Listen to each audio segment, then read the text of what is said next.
ഞാനിവിടെ ഒന്ന് ബ്രഷ് ചെയ്തോട്ടെ. നീ അല്ലാത്തടത്തൊക്കെ ബ്രഷ് ചെയ്താൽ മതി. ഇന്ന് പൊടി. എന്താ ചേട്ടാ ചേട്ടന് കാലം മാറ്റിയല്ലേ? എക്സാമിനൊന്നും പഠിക്കുമല്ലോ, വേറെ പെണ്ണുങ്ങളോട് ചാറ്റ് ചെയ്യുമല്ലേ? ഞാൻ പെണ്ണുങ്ങളോട് ചാറ്റ് ചെയ്യണേ നിനക്കെന്താടി? നിനക്കും ഉണ്ടല്ലോ ഓഫീസിലൊരു സ്വന്തം ബോയ് ഫ്രണ്ട്. എന്താ ചേട്ടാ എന്റെ ബോയ് ഫ്രണ്ട് ഇതൊക്കെ പറയുന്നത്? അവനൊരു പഞ്ച് പാവമാണ്. ചേട്ടനുകൾ തരികിടൊന്നും അല്ല. അതെടി ഞാൻ തരികിട. നീന്റെ കാര്യം നോക്കി പൊടി. അമ്മേ ഇത് കണ്ടോ, ചേട്ടൻ ക്ലീൻ ചെയ്യാൻ സമ്മതിക്കുന്നില്ല റൂം. എന്റെ ദൈവമേ, തുടങ്ങിയ രണ്ടെണ്ണം കൂടി. നിങ്ങൾ നേരമ്പഴത്തെ എണീക്കുന്നത് വഴക്കടിക്കാനാ രണ്ടും കൂടി. എടാ എന്തോ അങ്ങനെ അങ്ങനെ മാറിയിരുന്നേ. ആ പെണ്ണൊന്ന് ക്ലീൻ ചെയ്തിട്ട് പോട്ടെ. ഞാൻ മാറിയിരുന്നു. ഇനി അതിന്റെ പേരിൽ റൂം ക്ലീൻ ആവാതിരിക്കണ്ട. ഡാ അതെ, ഈ ക്ലീനിങ് എന്ന് പറഞ്ഞ പെണ്ണുങ്ങളുടെ മാത്രം കുത്തകയൊന്നും അല്ല. നിനക്ക് വേണമെങ്കിൽ ചെയ്യാം ക്ലീനിങ്. നീ നിന്റെ റൂം ക്ലീൻ ചെയ്തേടാ. അപ്പൊ കൊച്ച് നിന്റെ മുറി ചെയ്യില്ല. പിന്നെ ഞാൻ ക്ലീൻ ചെയ്യാൻ നടന്നത് തന്നെ. നീ അടിച്ച ചൂലോണ്ട് അവിടെ വെച്ചിട്ട് ഇവന്റെ നെത്തി ഞാൻ എന്റെ മേശപ്പുറത്തുനിന്ന് ഇരിക്കട്ടെ. അവൻ ഞാൻ കാണിച്ചു കൊടുക്കാൻ ഞാൻ. എന്താണിത്? നേരം വെളുത്തു, ബഹളം തുടങ്ങി. അടുത്ത ഫ്ലാറ്റിൽ നിന്ന് ആൾക്കാർ ഓടി വരും നിങ്ങളുടെ ബഹളം കേട്ടിട്ട്. നേരം വെളുത്ത തുടങ്ങും എല്ലാവരും. ദേ നിങ്ങളുടെ സന്താനങ്ങൾ നേരം എടുത്ത് തുടങ്ങും രണ്ടെണ്ണം കൂടി അംഗം. എന്താ പറഞ്ഞേ? എന്റെ സന്താനങ്ങളാ? എനിക്ക് മാത്രമായിട്ട് എന്താ സന്താനങ്ങളുണ്ടായത്? എൽദോ, ഒരു അവധി ദിവസമായിട്ട് കണ്ണി കണ്ട പെണ്ണുങ്ങളുടെ അടുത്ത് ചാറ്റ് ചെയ്യാണ്ട് 10 കാശുണ്ടാക്കാൻ നോക്കണം മോനെ. ആ നല്ല ബെസ്റ്റ് അപ്പൻ. കാശെന്നൊരു വിചാരം മാത്രം നിങ്ങൾക്ക് പൈസ മേടിച്ച് നിങ്ങൾ കുറെ ഉണ്ടാക്കിയാൽ ഇത് എവിടെ കൊണ്ടേ വെക്കാനും നിങ്ങൾക്ക്. അതേടി, ഞങ്ങള് പാരമ്പര്യമായിട്ട് ചെയ്തുകൊണ്ടിരിക്കുന്ന പണിയാണ് ഈ പലിശ കൊടുക്കല്. അതിനോ വട്ടിപ്പലിശാന്നോ കൊള്ളപ്പലിശാന്നോ എന്ത് വേണമെങ്കിലും വിളിച്ചോ, ഒരു കുഴപ്പമില്ല. പിന്നെ ഈ പൊട്ടിപ്പലിശ ഉണ്ടാക്കിയ കാശ് കൊണ്ട് തന്നെയാണ് നീയും നിന്റെ മക്കളൊക്കെ തിന്നു കൊളുത്തി ഈ കോലത്തലായി നിൽക്കുന്നത്. മറക്കണ്ട. ആ തിന്നു കൊഴുത്തിരിക്കണേ. തിന്നു കൊഴുത്തിട്ട് കോലപ്പം പോലെ ഇരിക്കണോ അറിയത്ത്. അമ്മേ, എന്റെ അപ്പ ഇങ്ങനെ ക്യാഷ് ഉണ്ടാക്കുന്നതിൽ എനിക്ക് ഒരു താല്പര്യമില്ല. അതെ, മക്കളൊരു കാര്യം ചെയ്യും. താല്പര്യമില്ലാത്തവര് അപ്പന്റെ ഡയറി ഇരിക്കണ്ടല്ലോ, അതിൽ എഴുതി വെക്കുക എനിക്ക് അപ്പന്റെ കാശ് വേണ്ടാന്ന്. പിന്നെ സ്ത്രീധനൊന്നും പറഞ്ഞിട്ട് ഈ കുടുംബത്തേക്ക് വരരുത്. 10ന്റെ കാശ് ഞാൻ തരില്ല, പറഞ്ഞേക്കാം. ഇത് പറഞ്ഞ് പഠിപ്പിക്കാൻ തുടങ്ങിയിട്ട് കാലം കുറേ. നീ നിന്നെ പാട് നോക്കി വെച്ചേ. നീ അപ്പനെ പഠിപ്പിക്കാൻ നിൽക്കണ്ടേട്ടാ. അപ്പനറിയാം എന്താ ചെയ്യണ്ടേ അല്ലേ? ഞാൻ മോനെ എഴുതോ അധികം പതപ്പിക്കല്ലേ. ഇത് പതിയുന്ന ടൈപ്പ് അല്ല. നിന്റെ മനസ്സിലിപ്പൊക്കെ ഈ അപ്പൻ നന്നായി അറിയാടാ. ഒന്നും നടക്കാൻ പോണില്ല. ഇനി അവന്റെ നേരെ കുതിര കയറി. അവനെന്നിപ്പോ എന്ത് പറഞ്ഞിട്ടാ? അതെ, അവൻ ഇപ്പൊ പ്രത്യേകിച്ചൊന്നും പറഞ്ഞിട്ടില്ല. കഴിഞ്ഞ ദിവസം അവന് കാറ് മേടിക്കണം പറഞ്ഞത് നീ മറന്നു. അപ്പ വേണ്ട കേട്ടോ, ചേട്ടന് ഇപ്പൊ ജോലി ഉണ്ടല്ലോ, കാറൊന്നും മേടിച്ചു കൊടുക്കണ്ട. ചേട്ടൻ സ്വന്തമായിട്ട് കാർ ലോൺ എടുത്തിട്ട് മേടിക്കട്ടെ. അത് തന്നെ ഞാനും പറയുന്നത്. സ്വന്തമായി അധ്വാനിച്ചുണ്ടാക്കിയ പൈസ കൊണ്ട് ജീവിക്കുമ്പോഴേ അതിനൊരു സുഖവും വിലയൊക്കെ ഉണ്ടാവുള്ളൂ. അപ്പ ഒരു കാര്യം അറിഞ്ഞോ? ചേട്ടൻ എന്നോട് പറയവാ, അപ്പൻ പണം തന്നില്ലെങ്കിൽ അപ്പന്റെ ക്യാഷ് ബോക്സ് എടുത്തോണ്ട് പോകുന്നത്. അപ്പൊ ഇല്ലേട്ടാ, ഞാനങ്ങനെ പറഞ്ഞിട്ടില്ല. അവിടെ ചുമ്മാ പറയണത്. എല്ലാ അപ്പ സത്യമായിട്ട് പറഞ്ഞിട്ടുണ്ട്. നീ നമ്മുടെ ഇടവക പള്ളിയിൽ വിളിച്ചിട്ട് ഒരു കല്ലറ ബുക്ക് ചെയ്യും. ആവശ്യം വരും. വില കുറഞ്ഞത് മതിയിട്ടാ. കല്ലറേ എന്തിന്? നിങ്ങൾക്ക് ചാകാൻ പല പ്ലാൻ ഉണ്ട്. കുതിപ്പിക്കല്ലേ മനുഷ്യനിങ്ങനെ. നീ അങ്ങനെ കൊതിക്കൊന്നും വേണ്ട. അത്ര എളുപ്പത്തിലൊന്നും ഞാൻ ചാവില്ല. ഇവരെ ചിലപ്പോ വേണ്ടി വരും. ആ കല്ലറ അപ്പന്റെ പണപ്പെട്ടി എടുത്തുകൊണ്ട് പോകുന്നു. അല്ലടാ, എനിക്ക് കുളിക്കാൻ വെള്ളം വെക്കേ, ചെറിയൊരു ഡീലിങ്സ് ഉണ്ടെന്ന്. ശരി, കുളിച്ച് റെഡിയായിട്ടൊക്കെ ഇരിക്കിപ്പോ നിങ്ങൾക്ക് പഠിക്കാനുള്ള ആൾക്കാർ.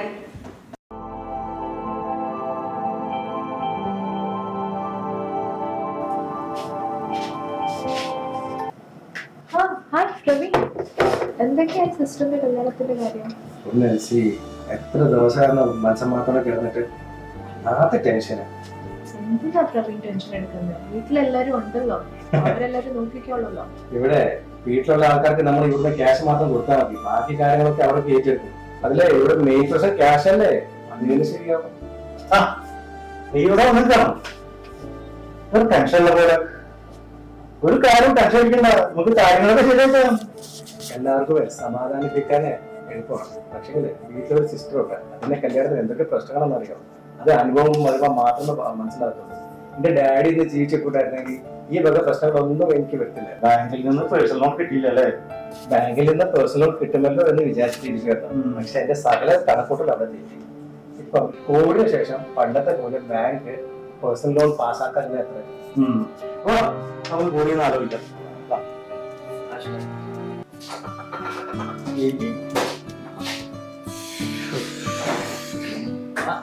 പ്രവീണേ, കാര്യങ്ങളൊക്കെ ഞാൻ അറിഞ്ഞു. ബാങ്കിൽ 8 പണി തന്നൂല്ലേ? ബാങ്കിനെ പറഞ്ഞിട്ട് കാര്യമില്ലല്ലോ. സെൻട്രൽ ബാങ്ക് പറയുന്ന മറ്റു ബാങ്ക് അനുസരിച്ചല്ലേ പറ്റുള്ളൂ. പണ്ടൊക്കെ ബാങ്ക് ഇഷ്ടമായി വാരിക്ക് ഒരു ലോൺ കൊടുത്തു. പിന്നെ കോവിഡ് വന്നിട്ട് കുറെ ആൾക്കാരെ ജോലി പോയി. അത് കഴിഞ്ഞപ്പോ അവരൊക്കെ നാട്ടിലേക്ക് തിരിച്ചു പോയി. തിരിച്ചടക്കാൻ പറ്റില്ലല്ലോ പൈസ.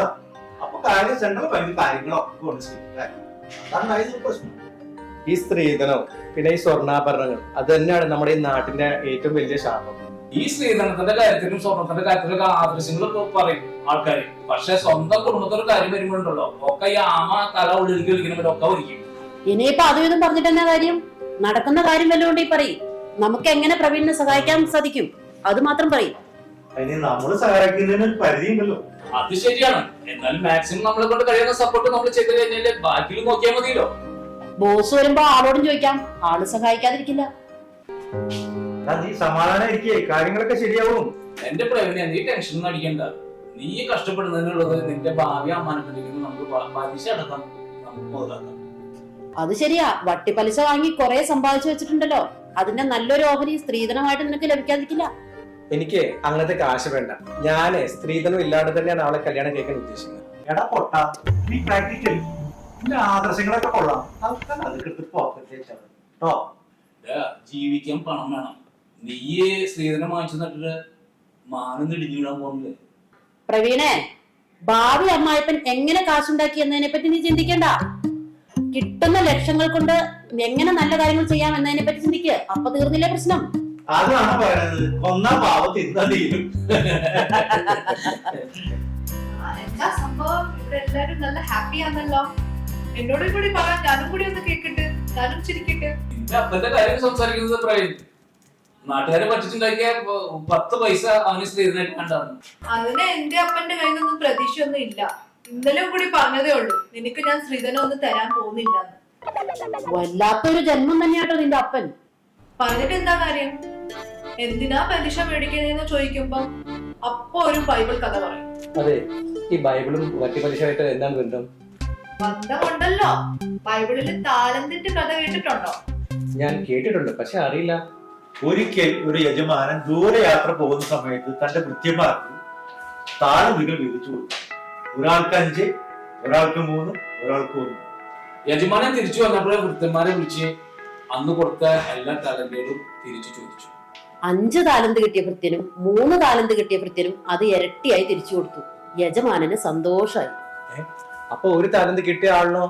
അയാൾ അത് കിട്ടിയ പോലെ തിരിച്ചു കൊടുത്തു. അത് കണ്ടപ്പോൾ യജമാനെ കുറച്ച് കളിയായി. അപ്പോൾ യജമാനൻ ചോദിച്ചു, എടാ മരമണ്ട, നീ ഇത് പലിശക്ക് കൊടുത്തായിരുന്നെങ്കിൽ ഇത് ഇരട്ടിയാവില്ലായിരുന്നോ? ഓ, അതാണ് നിന്റെ അപ്പൻ വട്ടിപ്പലിശ വാങ്ങി കടം കൊടുക്കുന്നത് അല്ലേ? അപ്പന്റെ ഭാഷയിൽ പറഞ്ഞാൽ ഞാൻ ബൈബിളിൽ എഴുതിയത് മാത്രം ചെയ്യുന്നു. പിന്നെ എന്താ പ്രശ്നം? ഞാൻ സൂത്രം പറഞ്ഞു തരാം. ഇനി അത് നടക്കില്ല. നിങ്ങൾക്ക് 2 പേർക്കും തരുന്നുണ്ടെങ്കിൽ ഒരു കൈ നോക്കാം. അതെന്താ?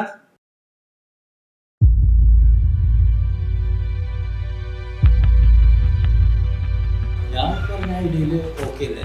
ഓ, അത് നല്ല ഐഡിയ. അപ്പൊ കാര്യങ്ങളൊക്കെ പറഞ്ഞ പോലെ ഞങ്ങളെല്ലാവരും കൂടെ ഉണ്ട്. അയ്യോ, എല്ലാം പോയേ, എല്ലാം പോയേ. അയ്യോ, നിങ്ങൾ ആരൊക്കെ ഏൽപ്പിക്കാനാണ് ഈ വായിക്കുന്നത് വിളിക്കുന്നത്? നാട്ടുകാരെ പോയി വിളിച്ചറിയിക്കാനോ ഓൾ വിളിച്ചോടി പോയെന്ന്. അമ്മയ്ക്ക് അങ്ങനെ പറഞ്ഞാ മതി. അപ്പന് നഷ്ടമായതേ ലക്ഷങ്ങളാ. എടാ, നിന്റെ അപ്പനെ കാലങ്ങളായി നാട്ടുകാരെ പറ്റിച്ച് കുറെ കാശുണ്ടാക്കാൻ തുടങ്ങിയിട്ട് അതിന്ന് കുറച്ച് പോയി നോക്കി. എനിക്ക് വലിയ വിഷമമൊന്നുമില്ല. എടീ, നീയും നിന്റെ മോളും കൂടി എന്നെ ഇങ്ങനെ ചതിക്കുന്നു ഞാൻ വിചാരിച്ചില്ല. എനിക്കൊരു കാറ് വാങ്ങി തന്നിരുന്നെങ്കിൽ അത്രയും കാശെങ്കിലും ലാഭിക്കാമായിരുന്നു. ആ, നിങ്ങ അവിടെ കുറച്ചോണ്ടിരുന്നോ? എന്തോ അങ്കിള് അരി വന്നു തോന്നുന്നു. പോയി ഡോറ് തുറന്നു കൊടുത്തേ. നിങ്ങൾ ഒന്ന് അടങ്ങിയിരിക്കന്റെ മനുഷ്യ. നിങ്ങൊന്ന് സമാധാനിക്കും മനുഷ്യ. ഒന്ന് കുട്ടി ഉണ്ടോന്നെ? ആന്റി പുറത്തേ പോലെ ആന്റി വൈകുന്നേരം വരുത്താ. എന്താ എല്ലാം പോയി അളിയാ. എന്താ വെള്ളം വന്ന് എല്ലാം എടുത്തുകൊണ്ട് പോയി എന്ന് പറഞ്ഞു. കള്ളനല്ല അളിയ, കള്ളിയാണോ ഉണ്ടായത്?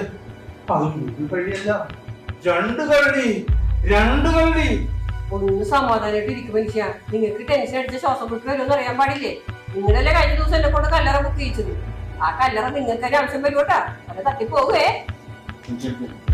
എന്താ സംഭവം? എന്താ ഉണ്ടായേ? ആരെങ്കിലും തെളിച്ചു പറയേ. ഒന്ന് നാട്ടിനെ അപ്പം മേലെടുക്കുന്നത് മക്കൾക്ക് പോയിരിക്കും എന്ന് പറയില്ലേ? എൽസിനെ കൊണ്ട് മൊത്തം കാശ് എടുത്തിട്ട് പോയി. അതിനാണ് ഈ നേരം വിട്ടപ്പോ തുടങ്ങി ഇരിക്കുന്നത്. എന്ത് എളുപ്പത്തിലാ അമ്മ പറയണത്? ഇതൊക്കെ എങ്ങനെ? നമ്മുടെ എൽസി നമ്മളെല്ലാം എടുത്തോണ്ട് പോയെന്നോ? ഒന്നും മനസ്സിലാവുന്നില്ലല്ലോ. ആരെങ്കിലും ഒന്ന് തെളിച്ചു പറഞ്ഞു നോക്കൂനെ. നിങ്ങൾക്ക് അറിയാൻ പറ്റില്ല അവനൊരു പയ്യനോട് ഇഷ്ടമുള്ള കാര്യം. അവൾ ഓഫീസിൽ അവളോട് നോക്കിയതല്ലേ? അത് നല്ലൊരു പയ്യനാന്നല്ലേ നാത്തും പറഞ്ഞത്? അതെ, നല്ലൊരു പയ്യൻ തന്നെയാണ്. അവന്റെ പെൺകുട്ടിക്ക് ഒരു കല്യാണം ആവശ്യമുണ്ട്. അപ്പൊ അവർക്ക് ഉദ്ദേശിച്ച പൈസ അറേഞ്ച് ചെയ്യാൻ പറ്റില്ല. നമ്മളോട് വന്ന് കുറച്ച് പൈസ അറേഞ്ച് ചെയ്ത് കൊടുക്കാൻ പറ്റുമെന്ന് ചോദിച്ചു. കാശ് എടുത്തു കൊടുക്കായിരുന്നില്ലേ നാത്തൂനെ? എന്റെ നാട്ടിൽ എന്ത് പറയണേ എവിടുന്ന പൈസ പഠിക്കുമ്പോഴേക്ക് പോകാറുണ്ട്. എല്ലാ പൈസ എനിക്ക് അങ്ങനെയാണെങ്കിൽ അലമാരി വെച്ച് കൂട്ടി താക്കോട്ട് കൊണ്ട് ഉറപ്പിനായിരുന്നു. പിന്നെ ഞാൻ എവിടെ നിന്ന് പൈസ കൊടുക്കാനാ? അതെ, അപ്പന്റെ പണപ്പെട്ടിയുടെ ചാവി അപ്പന്റെ അരയിലായിരുന്നോണ്ട് അതിനൊരു ചില്ലി കാശെടുക്കാൻ പറ്റിയിട്ടില്ല. ഞാൻ കുറെ നോക്കിയതാ, ഒരു രക്ഷ. എന്നിട്ട് എന്താവാൻ? ഞാൻ എന്നോട് ചോദിച്ചടി മോളെ നിനക്ക് ധൈര്യം ഉണ്ടാ? ധൈര്യം ഉണ്ടെങ്കിൽ ആ പെട്ടി മുഴുവനായിട്ട് എടുത്തിട്ട് പോയിക്കോളാൻ പറഞ്ഞു. എന്നാൽ എന്റെ അളിയാ, അത് കൊലച്ചതില്ല അവര് ചെയ്തത്. ഇന്നലെ അങ്ങേര് ഓഫീസിൽ പോയ നേരത്ത് എൽസിയുടെ മോള് ആ പയ്യനും കൂടി ഇവിടെ വന്നിട്ടുണ്ടായിരുന്നു. മക്കളെ, അമ്മ എല്ലാം എടുത്ത് റെഡിയാക്കി വെച്ചിട്ടുണ്ട്. അമ്മ എന്തായാലും അപ്പനിപ്പോ വരുമെന്നൊന്ന് വിളിച്ചു നോക്കട്ടെ. അപ്പോ കാര്യങ്ങളൊക്കെ പറഞ്ഞ പോലെ അത് ഒരു വിട്ടുവീഴ്ചയില്ല. പൈസയുടെ കാര്യത്തില് ഒരു വിട്ടുവീഴ്ച ഇല്ലാത്ത ആളാണ്, അറിയാലോ. ആ ഫോൺ ഒന്നും ആരാ? ആ വീട്ടിൽ അറിയില്ലേ, സംസാരിക്കൂ. ഹലോ, ആ എന്താ? നിങ്ങൾ എവിടെയാ? നിന്നോട് ഞാൻ 100 വട്ടം പറഞ്ഞിട്ടുണ്ട് ഓഫീസിലിരിക്കുന്ന സമയത്ത് വെറുതെ വിളിച്ച് ബുദ്ധിമുട്ടിക്കരുതെന്ന്. ഞാൻ നിങ്ങളുടെ ശബ്ദം ഒന്ന് കേൾക്കാൻ വിളിച്ചതാ. ഓ, ഈ വയസ്സുകാലത്ത് അവളുടെ ശൃംഗാരം. അല്ല, നിങ്ങൾ എപ്പോഴും ഇങ്ങോട്ട് വരുന്നേ? ആ, ഞാൻ ഇന്ന് കുറച്ച് നേരം വൈകിട്ടേ വരുള്ളൂ. നീ വെച്ചേ. എന്തായാലും ഇപ്പൊ എന്തായാലും അപ്പൻ ഇങ്ങോട്ട് വരില്ല. ധൈര്യത്തോടുകൂടി പോകാം. പിന്നെ ഈ പെട്ടിയുടെ ചാവി അപ്പന്റെ കയ്യിലാണ്. ഇതെങ്ങനെയെങ്കിലും ഇരുന്ന് പൊളിച്ച് പാസ്പോർട്ടും കുറച്ച് ചെക്കൊക്കെ അതിൽ കാണും. അതൊക്കെ നിങ്ങൾ ഓഫീസിൽ ആരെങ്കിലും ഏൽപ്പിച്ചിട്ട് നിങ്ങൾ പൊയ്ക്കോ. അതെ, ഞങ്ങൾക്ക് ക്യാഷ് മാത്രം മതി. അമ്മേ, അത് കുറച്ച് ഗോൾഡ് ഇരിപ്പുണ്ട്. ഗോൾഡൊക്കെ നീ എടുത്തോ. അപ്പൊ കടക്കാർക്ക് വേറെ വേണമെങ്കിൽ മേടിച്ചു കൊടുത്തോളൂ. പിന്നെ ഇതിലുള്ള ക്യാഷ് ഇപ്പൊ തന്നെ ഞാൻ എന്റെ ബാങ്ക് അക്കൗണ്ടിൽ ഡെപ്പോസിറ്റ് ചെയ്തു. പിന്നെ എനിക്ക് ഓൺലൈനായിട്ട് ട്രാൻസ്ഫർ ചെയ്യാം. ഓ, അതെന്തായാലും കുഴപ്പമില്ല. നിങ്ങളുടെ ഫ്ലൈറ്റ് ടിക്കറ്റും പാസ്പോർട്ടൊക്കെ ഓക്കെ അല്ലേ? എത്ര മണിക്ക് ഫ്ലൈറ്റ്? ഇന്ന് 7 മണിക്കാണ്. ആ, ഓക്കെ. അപ്പൊ പിന്നെ കുഴപ്പമില്ല. എന്തായാലും അപ്പൻ അത് അത്ര നേരത്തെ വരാൻ സാധ്യതയില്ല. നാളെ ഞായറാഴ്ച ആയതുകൊണ്ടിട്ട് അപ്പനെ അന്വേഷിക്കുള്ളൂ. ആ നേരത്ത് നിങ്ങൾ എന്തായാലും നാട്ടിലെത്തിയിരിക്കും. ഇതിന് പോലീസ് കേസ് ഉണ്ടാവും. എന്ത് പോലീസ് കേസ്? നിയമവിരുദ്ധമായ ആൾക്കാരെ പറ്റിച്ചുണ്ടാക്കിയതല്ലേ. അതുകൊണ്ട് അപ്പം കേസ് കൊടുത്ത് അപ്പം തന്നെ കൊടുക്കും. ആ പേടിയൊന്നും നിങ്ങൾക്ക് എന്തായാലും വേണ്ട. എന്നാ അമ്മേ, ഞങ്ങൾ അനുഗ്രഹിക്കും. ഞങ്ങൾ പോയിട്ട് മക്കളെ വേഗം പോവാൻ നോക്ക്. ഇതൊക്കെ കേട്ടിട്ട് ചിരിക്കണോ കരയണോ എന്നുള്ള ആകെ സംശയത്തിലായിപ്പോയി. എന്നാൽ ഇതൊരു വല്ലാത്ത ചതിയായി പോയി നാത്തൂനെ. അതെ, പലേന്ന് പോയ കുളത്തിന്ന് കേട്ടിട്ടില്ലേ? അപ്പം വിലയെടുക്കണ കാശ് മക്കൾക്കുള്ളത്. നമ്മുടെ മോൾക്ക് സ്ത്രീധനം കൊടുത്ത് നിർത്ത് സമാധാനിക്ക് മനുഷ്യ നിങ്ങ. അപ്പ ഇനി എവിടെയെങ്കിലും കാശ് മാറ്റി വെച്ചിട്ടുണ്ടോ? ശവത്തി കുത്താതെ മോനെ, എല്ലാം പോയിട്ടിരിക്കുമ്പോ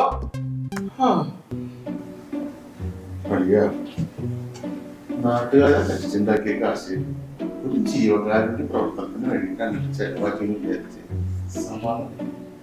ഇനിയിപ്പൊ അങ്ങനെ സമാധാനിക്കേ നിവൃത്തിയില്ല.